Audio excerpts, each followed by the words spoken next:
being councillors and mayor on council, we are grateful and humble for the privilege. We're thankful for the beautiful weather in which we have received, for the beautiful area in which we have the privilege to live in. We'd ask a special blessing on those that are sad in heart, and that they may be lifted and feel of our love. Bless us as we strive to be better, that we will do better. We're grateful for all we have, and we say these things humbly in the name of Jesus Christ. Amen. Amen. Thank you very much. We will now call the meeting to order. Today is the 26th day of March, and it's a regular town council meeting. We'd like to acknowledge Gunnar for Temple City Star. Thank you so much for being here. And Corey McCarthy for Channel 32. Thank you both for your good service to the town. You have an agenda on the front of you, and there are quite a few things to consider today. Councillor? I'd like, if there's a motion made, I'd like to put on the agenda under questions, review of bylaw 1643, the public safety bylaw. Okay, because it's already under question, we don't need to add it. You will just do it at that point. No, it's not under questions. I'd just like to add it into that area. Yeah, if it's a question, Okay. it'll be fine. All right, thank you. Okay, it'll be fine, thanks. All right, so no other comment, so I need a motion to approve the agenda. I'll make Councillor, that motion to approve the agenda as presented. thank you. All in favor? Thank you very much.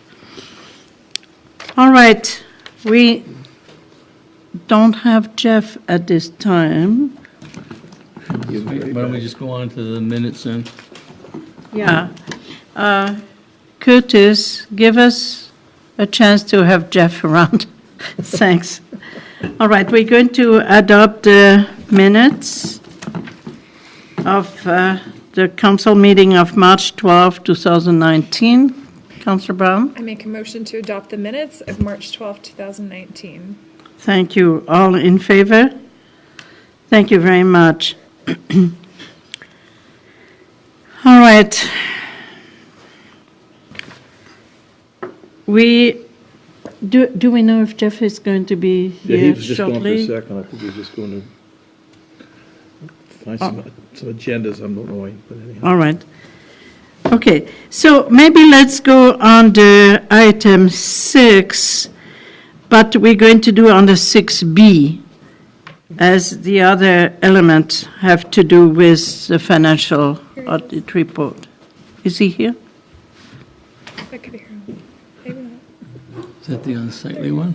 Yeah, I think so. All right. This bylaw is... All right, so let's backtrack. We're going to go under item 4, delegation. Are we happy to see you, Jeff?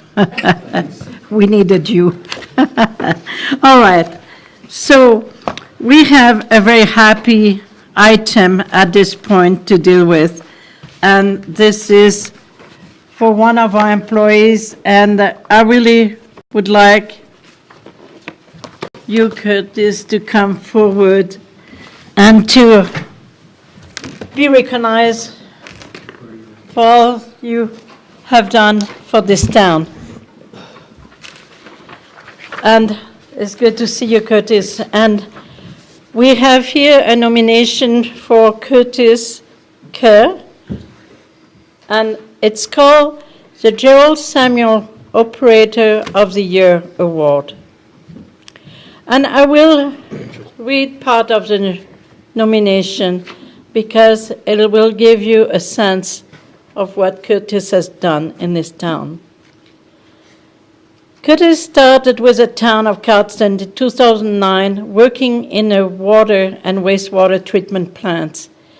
He has excelled in obtaining certifications, gaining knowledge and experience in all 4 disciplines in the water and wastewater department. Now, as a level 2 certified operator, he is a person everyone turns to for answers. He's more than happy to help out and share his knowledge and help to train those who work with him. all while keeping the rest of us on our toes. I'm pretty sure of that. I'm certain that every Alberta environment inspector would commend him for his knowledge, diligence, and integrity regarding the approvals and standards that we follow in our water and wastewater operations. And that's pretty significant because water needs to be safe and disposing of wastewater needs to be safe. There is no job that he will hesitate to do, from pump repairs, dosage, pump programming, chlorine, fluoride packs, to UV programming, calibration and maintenance, filter surveillance, and all areas of the water plant maintenance. He has updated the operations manual for the water plant and written the operations manual for the WWTP. He has written most of the SOPs for the waterworks and wastewater systems. Most notably, he has been able to fine-tune the SOP for operating the water treatment plant standards and guidelines to be able to point out deficiencies that may not stand out in a report, helping us to correct it before any problem would arise. He also has designed and organized the town water distribution unidirectional hydrant flushing program, and that was really cool, and has written and helped with the instruction to public works employees about the correct procedures for water main disinfection during and after a main break and after installation of a new water main. While we were helping in Turner Valley after the flood of 2013, Curtis was able to repair and bring back into service one of their chlorine injectors, as they were not able to obtain the required dosage from this injector. In our wastewater treatment and collection infrastructures, he has been the one down in a sewage wet well for cleanup to prevent the pumps from plugging. Kudos to you. The cleaning of the grit trap and the sediment collected under the RBCs, organizing the schedule for maintaining and repairing components of our nearly 40-year-old plant. He has learned the operation of our sewer main, camera for pipe inspections, and in doing so has given the town the ability to plan ahead with budgeting to replace all the unreliable sewer mains. Curtis also conveys respect and courtesy to all residents he comes in contact with in giving the best service available to meet their needs and to help out with problems that arise in emergency and everyday situation. What else can I say, Curtis? This is really remarkable. And here's a little token of our appreciation. Thank you. Thank you so much. And all the best. Now, don't sit on your laurels. No? No. Did you get a picture? Thank you so much. Got a picture, Jeff? Yeah. Thanks. Thank you. Okay. Bart's only stipulation of this whole thing was I had a shower before I came here. Thank you. Curtis. Good thing. You have to run the you have to run the whole gamut, Curtis. Congratulations. Thank you very much. Thanks. Tell Stephanie hello. Thank you. Thanks, Curtis. Oh, You should have come in. As in, All right. that's great. It's quite an amazing accomplishment from one of our employees. And something that really makes Cardston look very good. Provincial recognition. Yeah. All right, so we now will go to 4B, which is our auditor, Sean Cook, and our financial officer, Håkan Skoyen. And they're going to present you the audit report. And afterward, we will have to have a recommendation made made to approve it, and I understand Councillor Bengry will do that for us Super. Thanks. if we are satisfied. Thanks, Harvey. Thank you.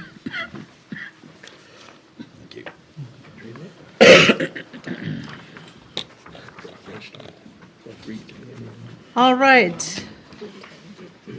Are you all ready? Good. Sean, if you don't mind, go ahead and educate us. Thank you. So you'll get a bit of a two-pronged approach today in review of the financial statements. I'm going to present a little bit of our audit approach and our audit report, and then management will provide some of the details into the numbers. First off, thank you. Glad to be able to work with the town on your audit. This is our first year working with you. Just to introduce who I am. My name is Sean Cook. I work with Mercer Wild Group, which is a local firm in Lethbridge. And we are a public accounting firm that does a number of audits and tax and corporations and different things like that. I'm happy to work with the town, as originally I'm from Cardston, and so I have it's an interest for me because I've got a lot of fond memories of being here. Been away for a few years with my career and different things, so it's a nice touch to be able to come back and work with a few people that I recognize. So I'm just glad to be able to work with you. As auditors, overall, that term is not that exciting, but what we're ultimately hired to do is to come in as an independent opinion and to review financial information for an organization, in this case the town. We're reviewing information that has been prepared and compiled by management, and ultimately through our audit procedures, be able to attach an audit report to your financial statements. To get to that point, we have various audit requirements that we have to follow, as well as a number of other ones that we do, ultimately just to verify the information that's contained in your accounting systems. Not that overly exciting, but it's overall we really appreciate staff from an organization for when they're able to help us find the information and prepare that, which we found with the town that staff was very helpful in giving us the information that we needed to verify. We found that the records were in order, that the accounting system is stable and reliable to provide regular information throughout the year, which is what you review in your various council meetings is that information. After all of our audit procedures, we have been able to propose a clean audit report for the town, which is in the first couple of pages of your financial statements. We met with the audit committee just earlier and went over this as well. Our audit reports standards have changed in the last year, so it's just changed the format of the audit report, moving our opinion up to the very beginning, which, as I mentioned, is a clean audit opinion. Overall, we cannot verify 100%. It would take too long. It wouldn't be worthwhile. So we do sampling procedures, testing procedures based on risk assessments to be able to provide us that opinion. Overall, as I said, mentioned that the accounting records and systems seem to be in order for an organization of this size. We did not find any significant recommendations to discuss with the audit committee earlier, and overall happy to present that clean audit report. With that, that's about as much as I can say about our role as auditors. If there's any questions about how the audit went, happy to answer those, and then I know Hawken's going to provide a little detail into what the numbers say. I think, as a comment, we are indeed, as council, very pleased to know we have a clean audit. It doesn't surprise us, as we have very good records given to us on a monthly basis, and we can ask questions quite freely. So there is no concern that we could say. I know that in the years past, there was very good audit also, and area of improvement have been improved upon, so we're quite comfortable we're moving in the right direction. Yeah. That's great.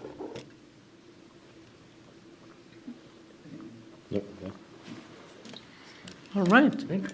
So thank you so much. You. Thank you. And Håkan, now it's your turn to become a little bit more detailed. So I'm going to dive into the financial statements a little bit with you. And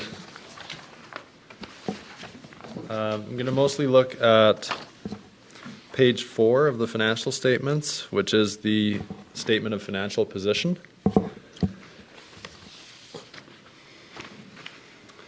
And I'm just going to, rather than go through every line item, I think I'm going to focus on the ones that have, where we see the largest variances. So in that first section, the financial assets, these are our liquid assets like cash and receivables and investments. You can see that our cash and temporary investments went from $319,000 in 2017 to $218,000 to $1.8 million in 2018. And you kind of have to look at cash and investments in combination, because we move money in and out of our investment portfolio and GICs as our cash needs change. And so if you were to look at those two in combination, you would see that cash and investments in 2017 were about $3.7 million, and they went up to about 4.4 or 4.5 million in 2018. So we're sitting on about $750,000 more in cash and investments, whether that's in our operating account or Wood Gundy or wherever. So we were sitting on more money, and that's because we did have a surplus, and we're also sitting on more grant money this year than we were last year.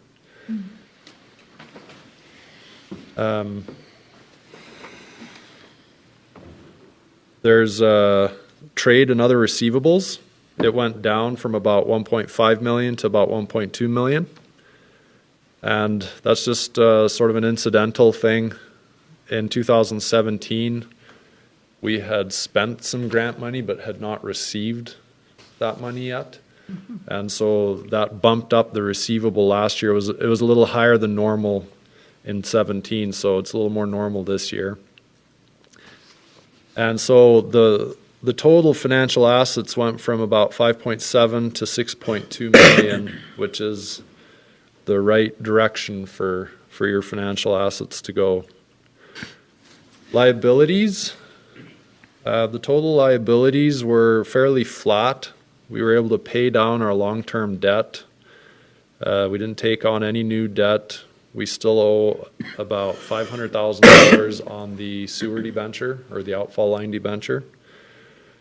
And we have our solar panel loans through NMAX. So combination of $668,000 there. Deferred revenue, like I mentioned earlier, we're sitting on more grant money, and we're also seeing more people signing up for TIP, so the tax prepayment. And so we've seen that at year end, it was a bit higher than we saw the year before. Payables and accrued liabilities, those kind of ebb and flow. And at the end of 2017, we had our pool building project, and we didn't have anything that's major that spanned year end this year, so they were a little more normal this year. So in the end, the net financial assets, which I look at as sort of our working capital, went from about 3.3 million to 3.7 million, which is again the right direction for that number to go.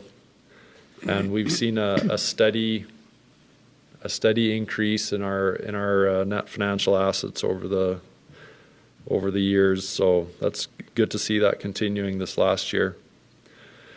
And then down at the bottom, we have our non-financial assets. So these are mostly made up of our tangible capital assets. And if you look compared to last year, that number went up from 46.3 million to 46.5 million. And I like to see the spending on capital asset outpace the depreciation of everything. So we were able to achieve that this year as well. If we could turn to note 11,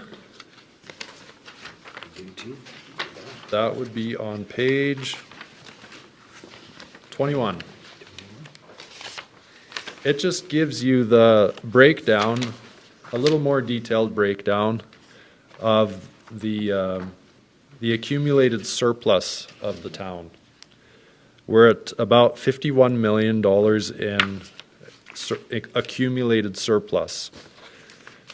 So most of that, again, is in our tangible capital assets. But then we also have our restricted surplus, which we oftentimes refer to as our reserves. And those are broken up into different departments. We have about $3.9 million in restricted surplus, and that can only be spent on designated items.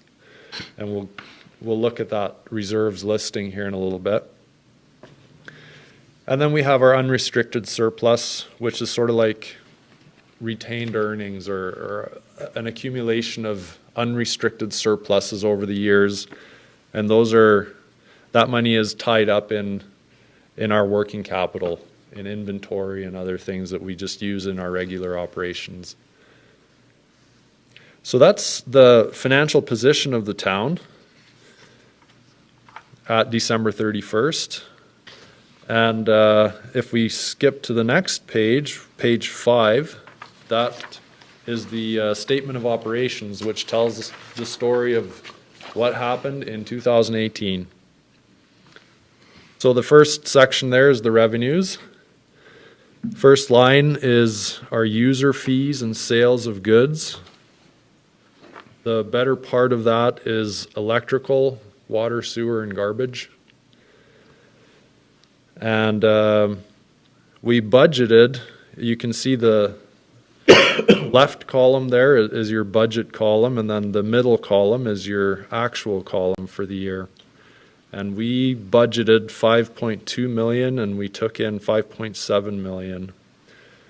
And what we saw was it was kind of a dry year, and water consumption was a lot higher than typical. And so even though our rates were, I think we had a 2% increase in our rates, just sort of an inflationary factor in there. We saw higher than expected revenues, slightly higher than expected revenues in electrical as well. Maybe the air conditioners were running, who knows, I don't know. And then just a few odds and ends that made up the rest of that surplus from user fees. Net municipal taxes were almost bang on budget, and that's usually what we see. That's been pretty flat over the years, and so we like to see it come in right on budget, especially for that line item there. There's a very large variance in the next line, government transfers for operating, and that's because we budgeted over $1.6 million for Lee Creek rehabilitation, and it just didn't happen in 2018. And so there's the variance there. There's also, we did budget to spend some money on ICF, but it didn't really get started until the very end of the year, and so most of that's going to get spent this year. Other than that, most of the items in the revenue section are fairly close to budget. And then down in the expense section, There's quite a few. It's made up. The variances are made up of lots of different things. Some items come in a little over, some a little under. But if I could just point out maybe a few of the larger variances. In administration, for example, we had budgeted to spend a fair bit on legal because of the outfall line, but just as wisdom had it, we found it better to not spend that. And same thing, ICF. We had budgeted $90,000 there, and by year end we had spent about $3,000. And just a few other things like our WCB expense came in about $10,000 under budget, and there's a few different kind of inconsequential things like that, and that makes up that variance. The fire services came in a little under budget. We received a requisition for a new fire truck, but the requisition was slightly lower. But we are going to see more in the future, so we'll just put that money aside for that use later. And then if you look at public works and then water, sewer, garbage, if you combine all those, our public works departments were about $107,000 under budget, and that's basically just because we had a few projects that we intended on starting and finishing in 2018, but we've put them off until 2019. Some things like the West Bypass, we're gonna do a little bit of road work there. Some sidewalk repairs, some gravel purchase. We had enough on hand, so we didn't spend some of that money. We also didn't have any water main breaks, which was nice. Don't count on that every year. But that's what made up some of that department being under budget. FCSS, we spent, you can see we budgeted 268, we spent 280, but they had some funds carrying forward. And so that's that money being spent. And also in Parks and Recreation, we had quite a few projects that we're just going to carry forward as well. So those are really the main variances that I wanted to touch on. But in the end, what we were able to do, because we had some unspent funds, we were able to add quite a bit to our reserves. We anticipated the reserves going down a little bit because we were spending to finish that pool building. But instead what we saw was reserves went up about $300,000. So, you know, the extra water, sewer revenues and some of the underages in the expenditures we were able to add to our reserves, so that's nice. I was thinking we could then look at some of the reserves, unless there were some items in the financials that you guys wanted to look at a little closer. Go ahead, let's look at the reserve. Sure. So it's this legal-sized handout here, and just to review this a little bit, it's a big spreadsheet is what it is, and it's got a lot of info on it, and it's so just so we know how it's organized here, we have our different reserves accounts. So for example, on the first page, that first account there is our general government reserves, and we have 4 different categories of reserves. We have our capital reserves, and then we have scheduled non-annual operating expenses. So these are things that we know they're going to happen. We can actually schedule them, but they don't happen every year, so they're not in our annual budget. And then the next category is our contingency for unplanned operating expenses. So we know stuff is going to go wrong. We don't know when, and we can't schedule them. And so that's what this category addresses. And then we have, every year we have a few projects that we intended on doing. We taxed for them. We're going to do them next year, but we're not going to tax our public again to do those projects. So we put the money that we didn't spend into reserves, and then we bring it into next year's budget to fund those. So those are the 4 different categories. And then over on the far right side, you have the designated purpose for each reserve item. And so, like I mentioned earlier, our restricted surplus, we can't really spend it on anything other than what it says here. Of course, it's all just council motion, right? So we could technically move these things around however council says to. So anyway, that being said, I thought maybe I could just touch on a few of the items. I'm not going to go through every number here. But one that we have looked at a little bit over the years, the last few years, is in that very first section, and it's the second line. It's called Major Utility Capital. And we were able to add $202,493 to that item this year, which brings the total reserve balance for that item to just shy of $1 million, which we're thrilled about, because when we started out with this, I want to say we were hoping to get around $200,000 a year or something like that. 125,000 on a 3-year average or something? Yeah. Anyway, we had a goal, and we've at least hit that. I think that was 4 years ago. And so we're a little ahead on it.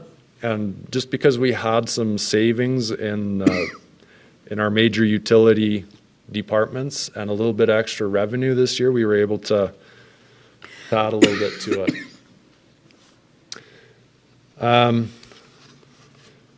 There were some savings in the legislative budget this year, and so we added $30,000 to replace the admin vehicle for something that's a little better suited for winter driving. So I think we're going to see that in budget here sometime soon.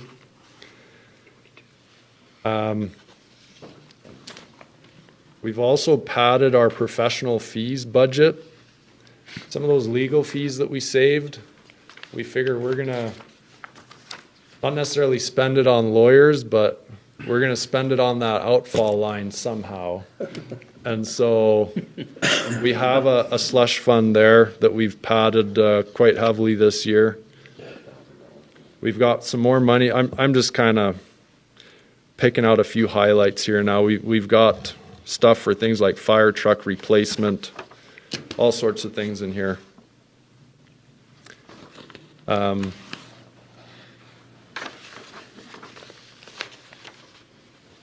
If you go to, boy, I didn't number these pages. Sorry about that. But if you go, boy, on page, the second to last page, I guess it's, yeah. So it's in account 410268. Oh, jokes. 410267. Planning and development? Yes, same page. I just thought that it would be worth it to point this one out because we had just been we just passed an off-site levies bylaw, I believe, and you can see in 410267 in the capital reserves we've got off-site levies reserves. Well, at the end of 2018 we had 39,227, 24,482, which is a really piddly amount. if we were ever to develop a new neighborhood, for example, that doesn't go very far. And so we're hoping to build on that a little bit with that bylaw.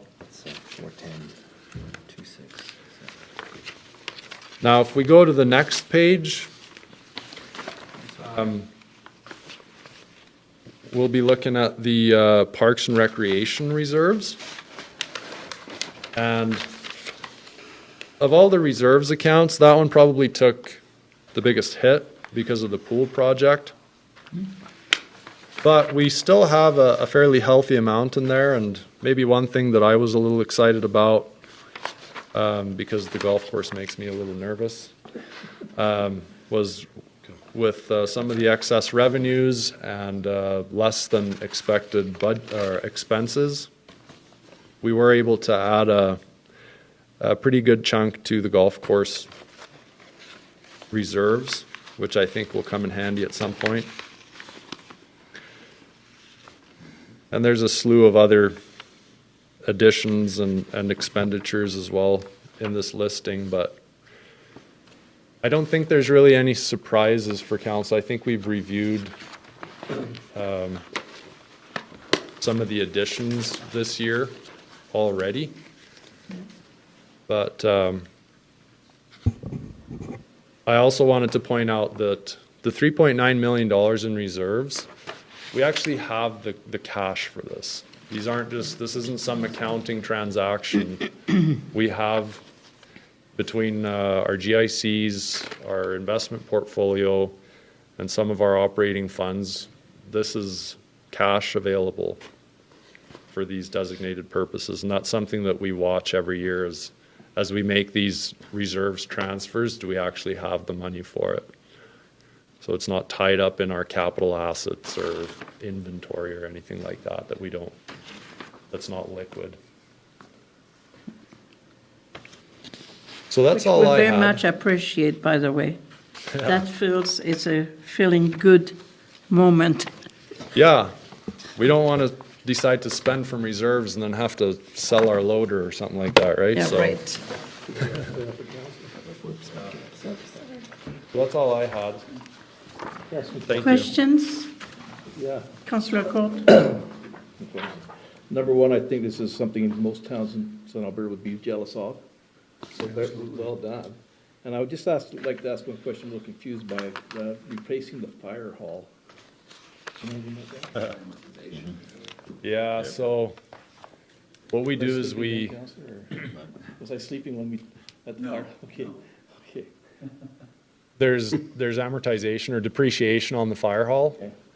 and we save that every year. $7,000.70 a year that we save So to someday replace we the fire might hall. Replace fire halls, that's the idea?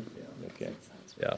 Okay, This is money that comes from a provincial transfer of some sort. okay. Yeah, it's rent for the AHS Oh, use right, of the building. right. So we keep a portion of it for the depreciation. Good, okay. Yeah. Thank you very much. Thank you. And we are quite pleased, as we said before, it feels good to know that our finances are well under control and that we have reserves and that we have cash in a bank. I mean, how much better do you want it? It's good. Thank you so much. And yet there is enough money to do projects and move forward in the year to come and years to come. So thank you very much for that presentation. Much appreciated. And I want to recognize at this time the audit committee from this council that was composed of the chair, Councillor Bengry, Councillor Selk, and Councillor Drew, that were there and worked with the auditor. And so at this point, Councillor, if you are willing to make a recommendation, go ahead.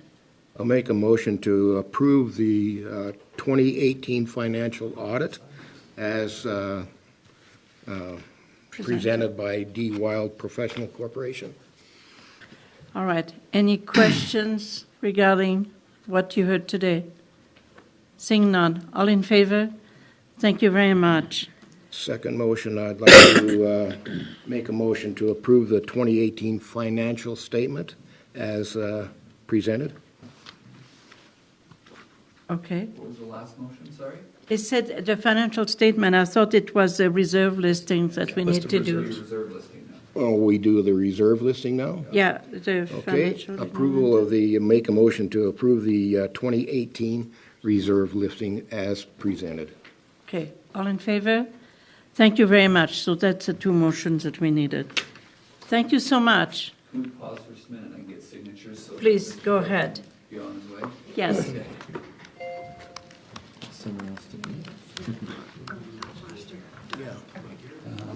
Yourself and Councillor Bengry.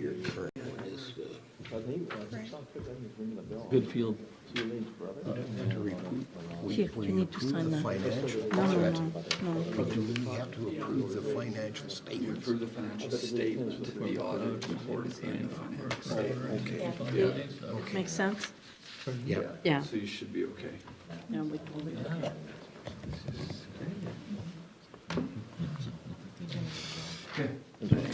All right, thank you so much. We do not have our next delegation, so we will move on. And hopefully, if they come later on, we will stop. Oh, in mine it shows that there is one. Karina? Oh, yeah, no, that ended up in the one mail have, it's not on there. Okay, I'm sorry. All right. So let's move on to 6B, what we tried to do earlier. Bylaw 1655A, unsightly premises. So you have this bylaw that we looked at the last council meeting. We had passed first reading. We now need to do second and third, since it does not affect anybody else but this. Councillor Selk? I move second reading of bylaw 1655A, unsightly premises. Thank you. Comments, questions?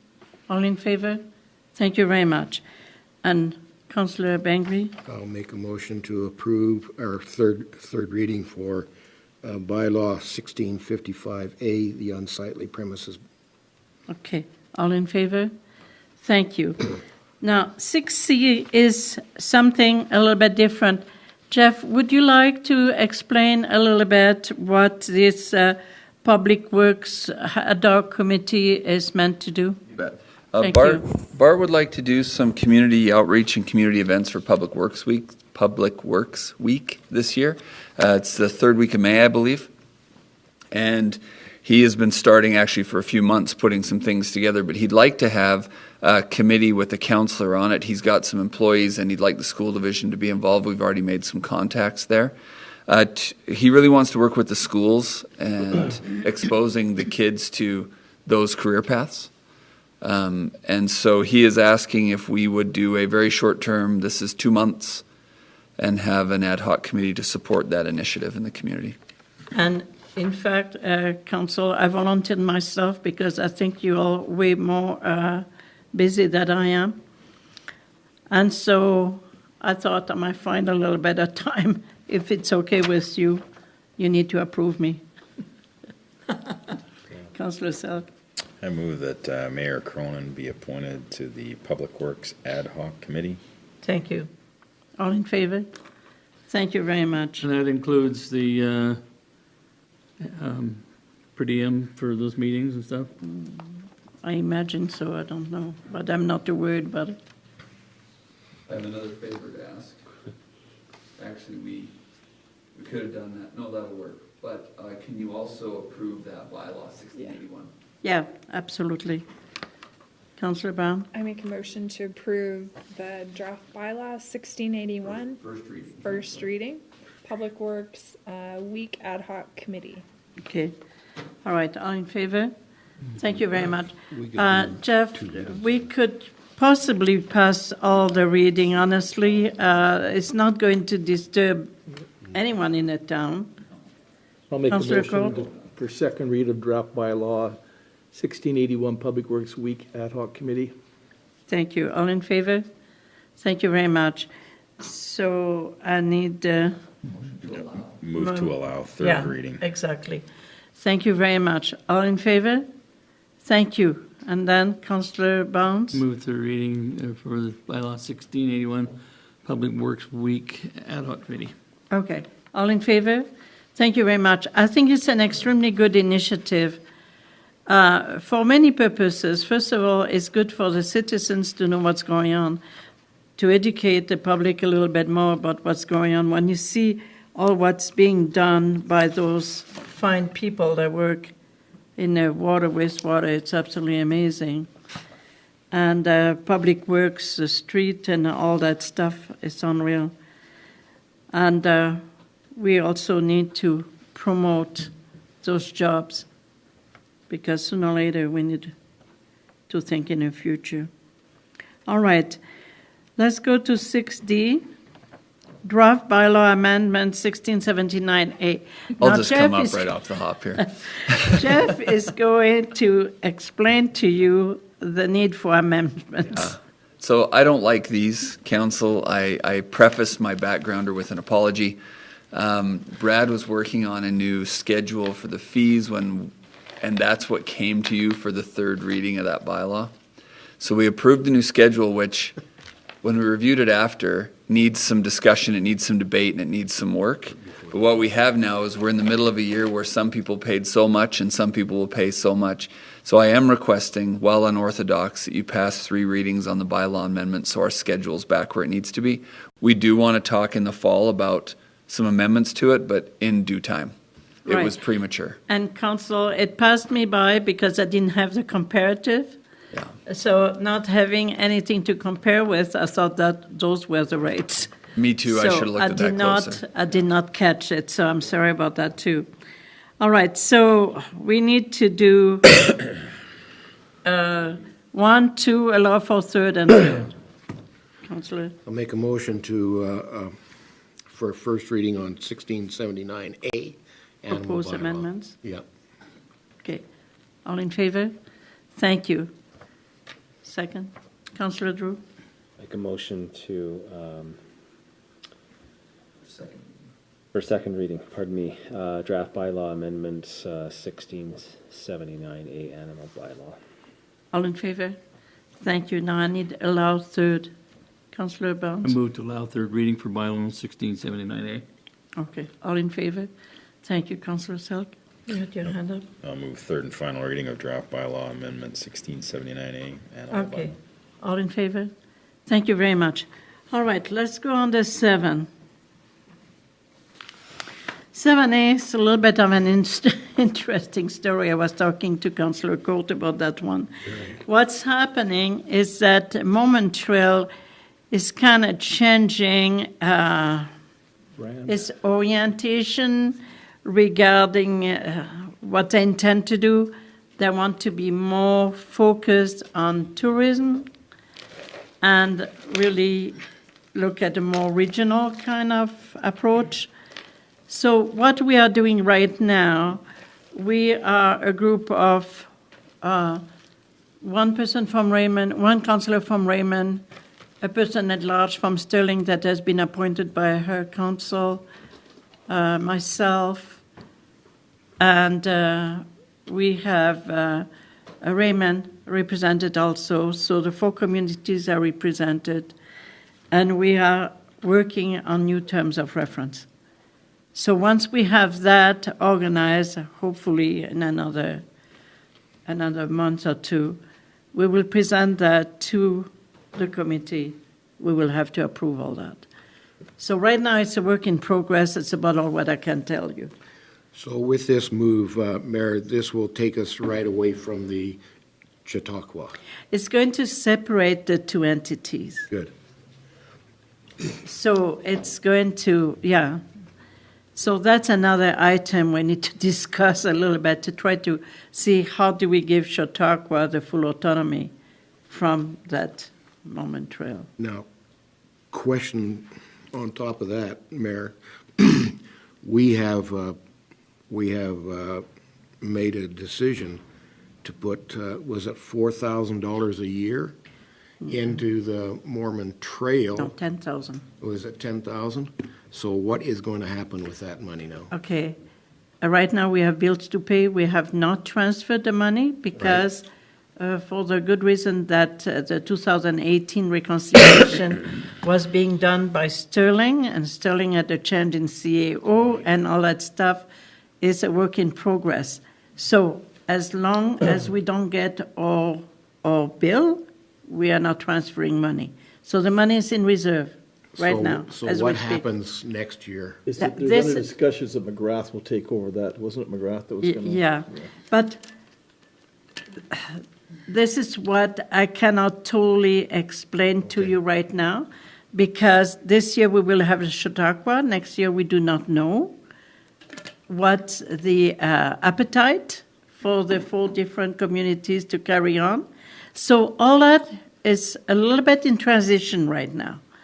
So I can't really report so much more than there's movement, but it's slow. Okay. Go According ahead. to the backgrounder, it says that you would possibly have a recommendation or councillor court regarding being appointed to an executive position on Okay, this. so here Either is, of you want to be Right. on this executive? so it's, yeah, You're both pointing at each other. Hey, well, I'll move that Mayor Cronin be appointed in whatever capacity. If I can speak to that briefly, they're really having an issue with their governance model. We sat down a couple of Right. months ago and it was just everywhere. And since this is kind of Mayor Cronin's expertise as a governance model, I would fully back what you just appointed her to that. So. thank you. So if you so desire to run as the president of the Mormon Trail Executive, It won't be the Mormon Trail, but Changing It'll the be name. something else. whatever it is. Right now is the committee that is reviewing the terms of reference or terms of association. Okay, well, I'll We- move that you be appointed to that. Thank you, sounds good. we've also added to it, so your lovely hometown will be part of this as well. We hope. Yeah. Carson? Look, we're- No, Milk River. That's So, kind of the plan to open this up a yeah, little bit bigger. Milk River has indicated that they are very interested. The town of Tabor is very interested.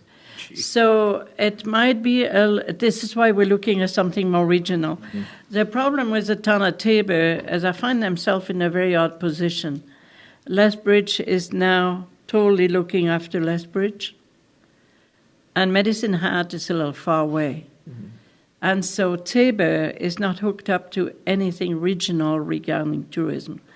And so we have not started discussion with them. We just heard that they might be interested. Okay? So just, Thank you. So we have a motion on the yeah, table there. Just in addition to that motion, and the first part of this history of the issue here says beyond the usual meetings, you're going to have extra costs. So I'm saying that you should make sure that your mileage and your per diems are taken care of as well in that motion. Okay, the way it will work, Councillor, is this way. If there's more than one meeting per month, which next month will be the case, then I will do as the same thing as any ad hoc committee. I will request a per diem. But for one meeting, I will consider it to replace Councillor Court. Therefore, there is mileage, but there is no cost. Yeah. Make sense? Understood. Yeah. All right, so that's the way we shall do it. There's a motion on the table. All in favor? Thank you very much. Okay, the next item is simply a letter of support to recognize the issue with murdered and missing Indigenous women. There is nothing harmful. It doesn't obligate us, but it indicates that we care. Yes. In the package, Mayor, you have a crafted letter that I would Yes. move that we send that letter of support that you've indicated in our package. Thank you. All in favor? Thank you very much. All right, we're moving very well.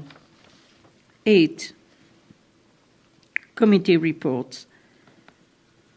Do you have questions? I have one question for Councillor Barnes. I mentioned that. I didn't have a chance to ask you. Is your report about the Southwest, Alberta Southwest? There's a line there that you need to help me understand. Okay. It talks about the renovations to the swimming pool that are completed, and I'm thinking, that has been done for the past year, so why is that Okay. in there? Help Because me I didn't understand. understand that, I understood that it was a 2-year project and that It was a 3-year project. yeah, and I didn't understand that the last part of it was completed, that's all. Okay. That's Or it's why I because I didn't- had written in my former email, remember when we were discussing? Yeah. And I had mentioned that. I it didn't was catch completed. it, so- Okay, all right. So no problem. My mistake. Beside that, thank you for being thorough in your reporting. Thank you so much. You bet. Any other questions? I had none. So thank you so much for all your good work. The peace officer report, questions? No? Go ahead, Not Councillor. really a report, but just an incident that happened today when we had to be short-staffed. I was out just walking on the nature trail and a couple of dogs were chasing deer. Now, I should have called because they're chasing them out of town. That's probably a good thing, but they were off leash and there were a couple of big dogs chasing deer, so I called. Shem answered the phone, but we had nobody that could respond to that. Now, I don't know, I guess that's just a one-off that they were both off today, you know. But, Well, Brad just got home from Hawaii. Yeah. Just barely got home exactly, today. and Ryan was not working today, so Well, it happened. That happens, I understand that. But, Yeah. so, there are times when we actually don't have a coverage during the day. It just- Yeah. This is an odd time that it just Yeah. happened, Yeah. so. Sierra report, thank you, Jeff. Any question regarding that report? Yes. Jeff, as you know, that I've received several phone calls on frozen water lines. Yep. And one of them was in response to how they could pay their neighbors Sure. for the water. Yeah, And who I've spoken you to, explained by the that way, to yeah. me. And also, when is this work going to go underway as soon as the frost is out of the ground? As or far, what work, Councillor? of To restoring the normal restoring the water service. to their service. Yeah, so Have we got broken water lines? we don't know until they thaw. Okay. We have no idea.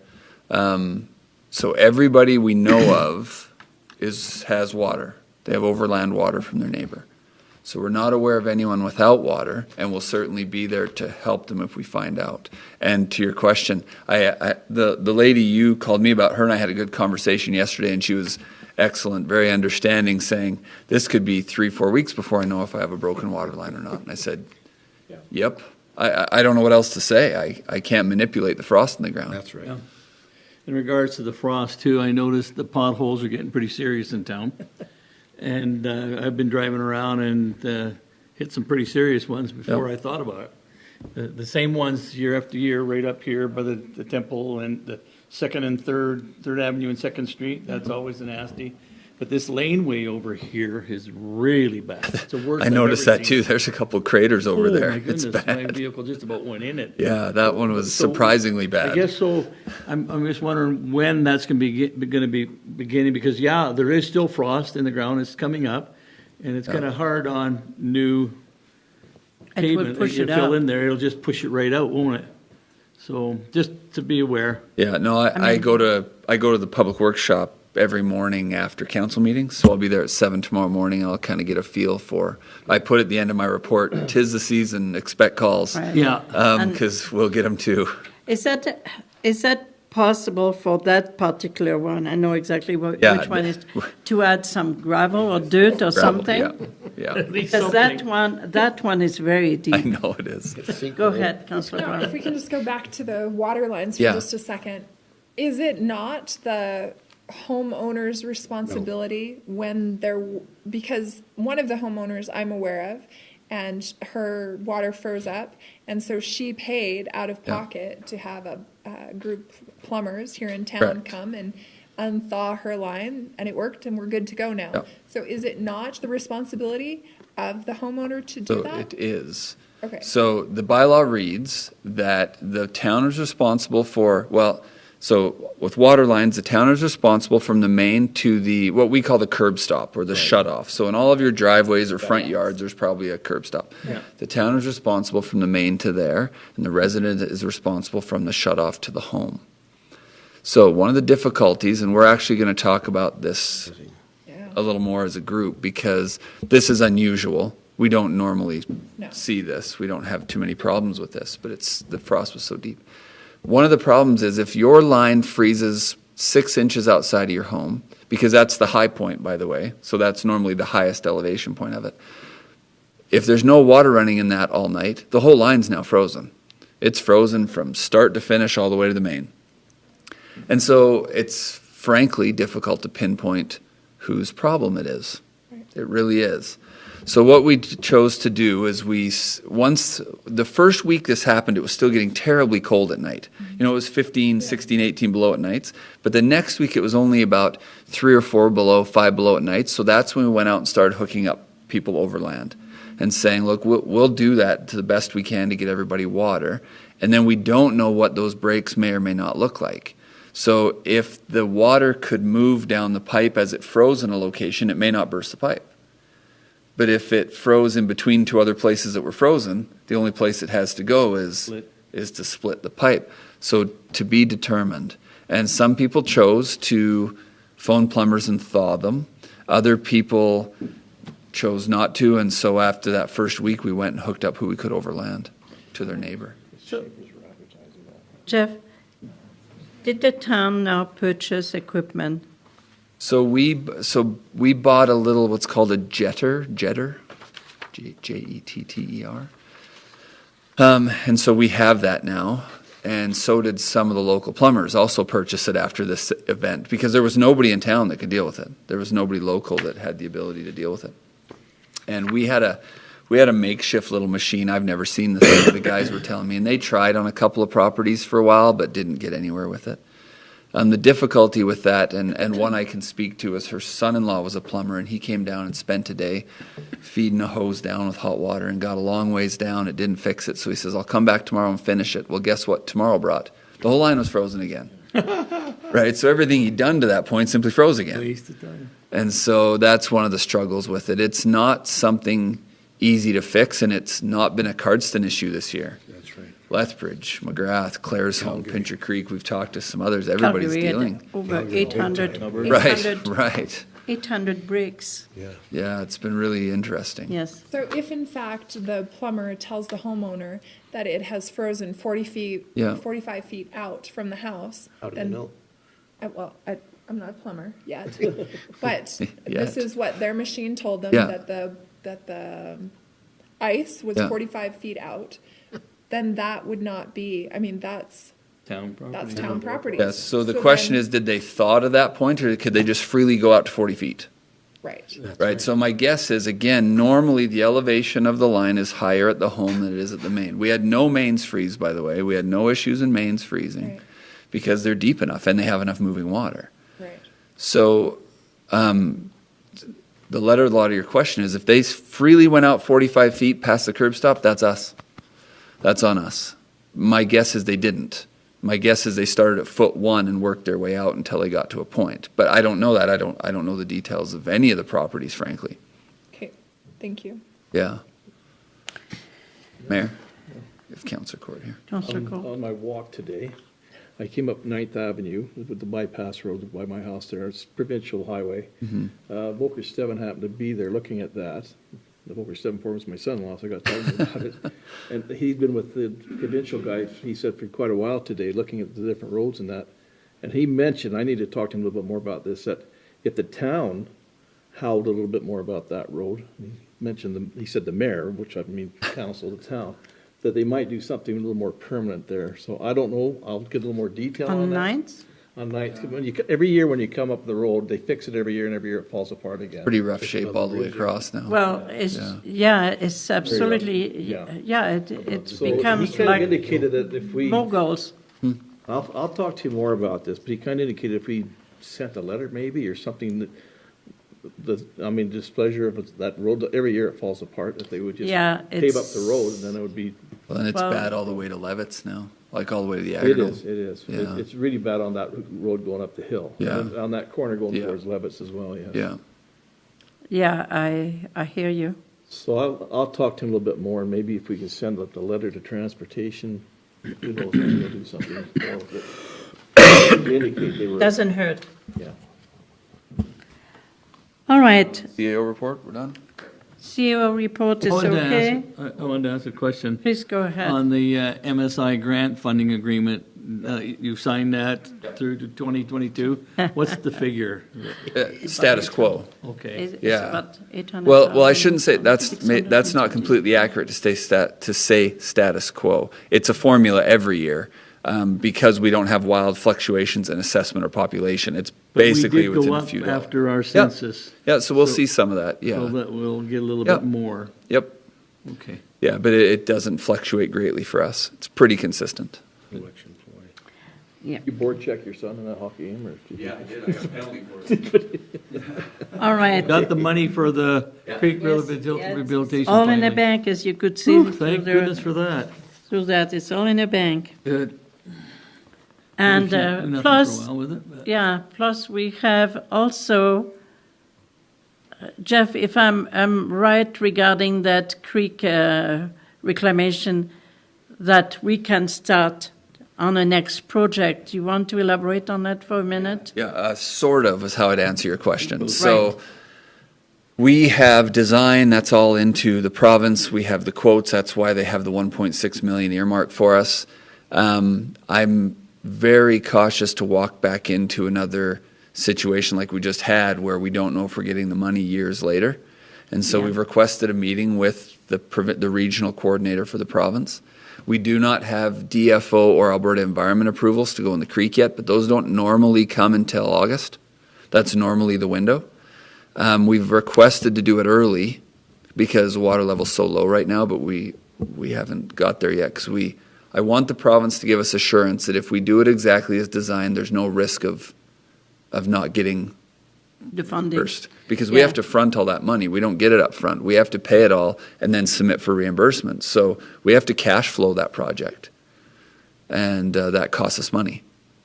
So we have a $1.7 million line of credit at the credit union to cash flow the project if we need, but there's a cost associated with that. So I don't want to wait 4 years to get reimbursed. Yeah. So we're just trying to get more firm commitment from the province first. Can I ask you, I probably know the answer, but want to be sure. When we start a project and we cash flow that project, at the end, the interest that it costs us, is the province picking that tab or not? It depends on the grant. Some, Right, that's some what yes, it some was. no. Yeah, Yeah, some of them, interest is not an eligible grant expense. yeah. That's what I thought. the And answer actually, was. DRP is one of them where it's not, Well, as there I you recall. go. So, Yeah. therefore, more important for us to know for sure they're going to pay us. Thank you. Council priorities, anything there that you want to talk about? Seeing none. Let's go to 9. Councillor Bengry, you had a question. Go ahead and please tell me what that bylaw was all about. Okay. It's an interesting thing that I discovered, and Let's quote the bylaw. 1643 is a public safety bylaw, okay, that we passed. We had Jeff write up a public safety bylaw, and as council, we reviewed that bylaw, and by motions, we passed that bylaw. And so with our weather warming up, and Councillor Bengry and his great driving experiences, I noticed we have a lot of loitering, very much so. It's come on really strong with the weather warming up. So I went to Google, and I wanted to Google loitering. And our bylaw, 1643, is listed under there for reference, the Town of Cardston Public Safety. I feel like we're like the little boy that cried wolf all the time. That's my feelings.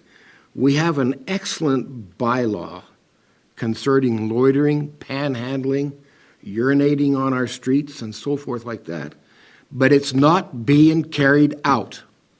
Well, And so we're like the little boy that shouts wolf all the time, and when it actually happens, nothing is done.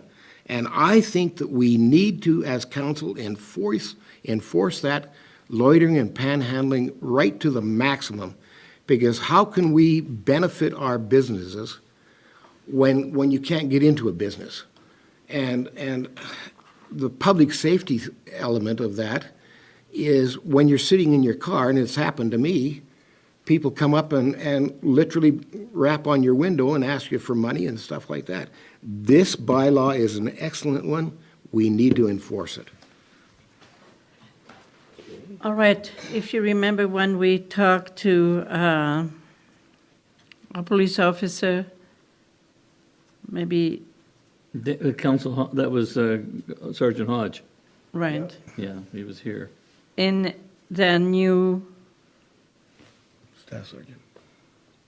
in their new reporting as their goals moving forward, we made sure that the policing committee that we told them that bylaw is there to be enforced, and we wanted it enforced. And But to me, it's not happening, Mayor. yeah, well, because it was maybe not as well understood who was going to do what. Councillor Selk? We have another police committee meeting on Friday at 9 o'clock. I think we can re-emphasize that bylaw. Right. Just in regards to Councillor Bengry, I went into Subway to get supper last night to bring home. I'm in there, and a fellow comes walking in there, and he's hounding the people at the table to buy him a pop. Well, it shouldn't be happening. And I was waiting for the owners to come out and say something, but they're all afraid to say anything to these people. And they're just very, very pushy. And the guys that were sitting there that I was talking to, they were ticked right off, you know. And of course, if I go in there, and these same guys are in there all the time, All right. and I'm getting all kinds of, why isn't the town, Yeah. doing So this? there is a behavior issue that has to be dealt with. I totally understand. Okay, should we? Just Add to on lead to into that? this, yeah, my concern is our weather is breaking, our tourists are going to be traveling, and I travel a lot. And if I came into a small town like this and saw the amount of loitering going on and people hanging around on the streets, would I stop? And the answer is no. I would just pass on through. So what justice are we doing to our businesses? But you also cannot stop from people. You cannot also stop people from assembling. It's a human right. Is that assembling or loitering? Well, this is where the court would tell you that is most likely assembling, because that is the way a lot of them like to do their socializing. Just on my walks, I walk up that way quite often, and most of the time, the people are moving around. The biggest loitering problem is at the corner of by the Council Hotel. Most of the other places, people are moving back and forth. They don't seem to be sitting in one spot that much. So you're right. They have the freedom of movement. They're not breaking the law, but the loitering does take place right at the Council Hotel, and it's very visible there. So. Anyways, we as Councillor Selk mentioned, we will talk about that again. But we have to also remember that people have rights, and you can't ignore their rights. All right. Can I just, as a business owner, we deal with this kind of issue, and when there are 5 or 6 people assembled, It is difficult. I will go out and ask people to move along because they're blocking my doorway or...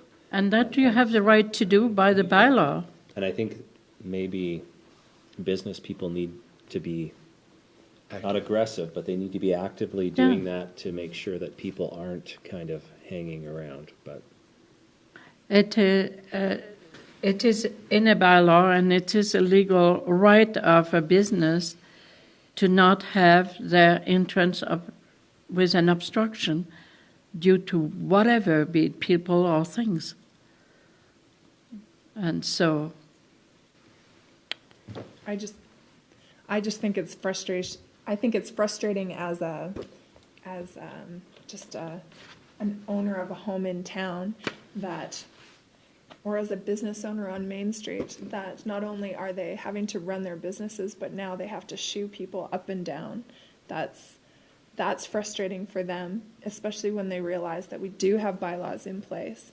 It's frustrating for the business owners because they feel, like Councillor Bengry said, they're not being carried out.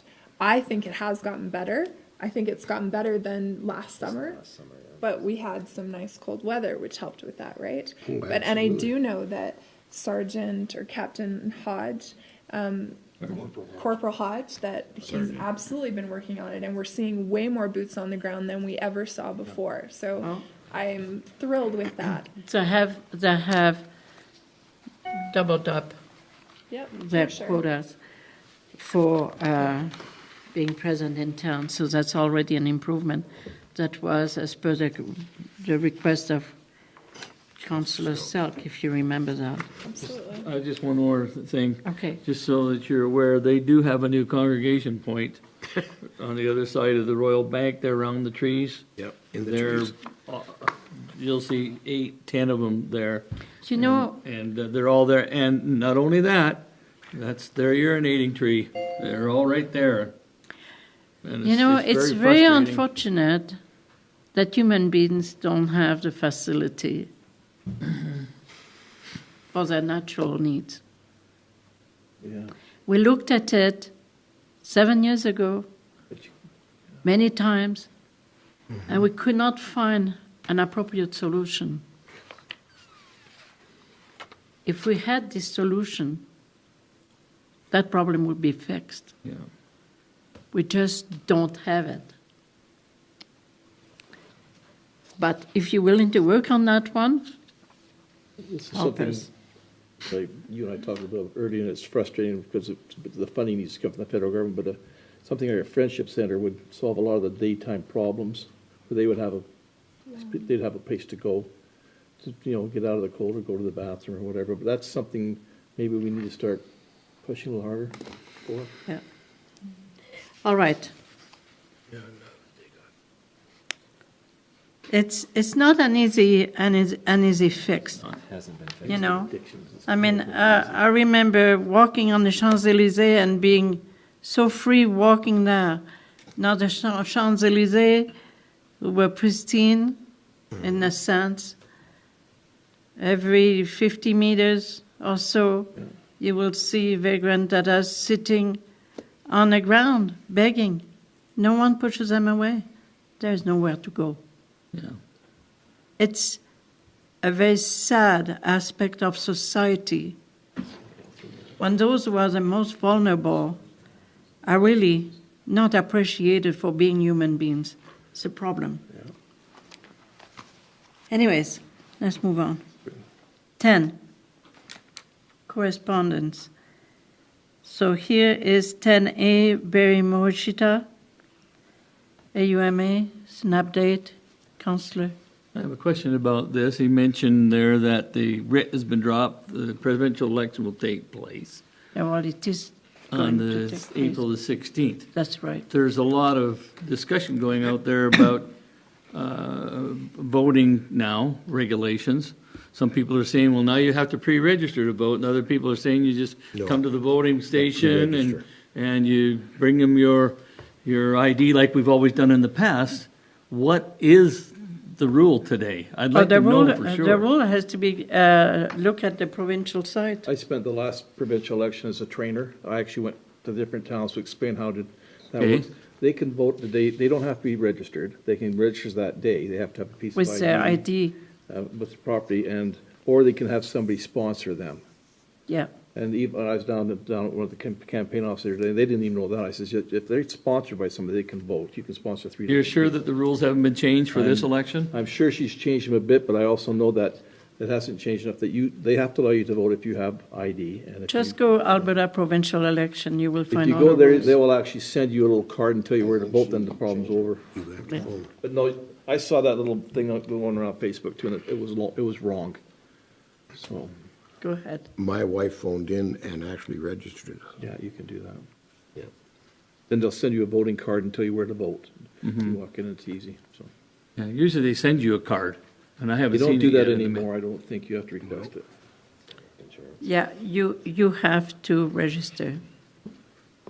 Can you? If you want but- to but ahead of Can you time. register the day of the Right. the vote? Right, yes. Okay. Just on the website, Elections Alberta, do I have to be on the list of electors in order to vote? Yes, but if you're not on the list, you can add your name on election day by completing the declaration of elector at the polls. Okay, good. That's good to know. Yeah, no, that rule has not changed. People get very antsy Yeah. because they're worried they won't know where to vote. Yeah. But Not a problem. if you go at Is the poll here? elections Alberta, just tell them to go check the website or go at the library if they don't have means to know how to do Yeah. it. Yeah. Do we know where the polling station is? Is the yet? polling station here? It has not been No, told It yet. hasn't been Okay, decided. Do we know where it is? not yet. Not yet. 10B, Richard Mullen, Municipal Advocacy Solutions. What do you think? We're not interested. No. 10C is Alberta Environment and Parks. It's update on a study.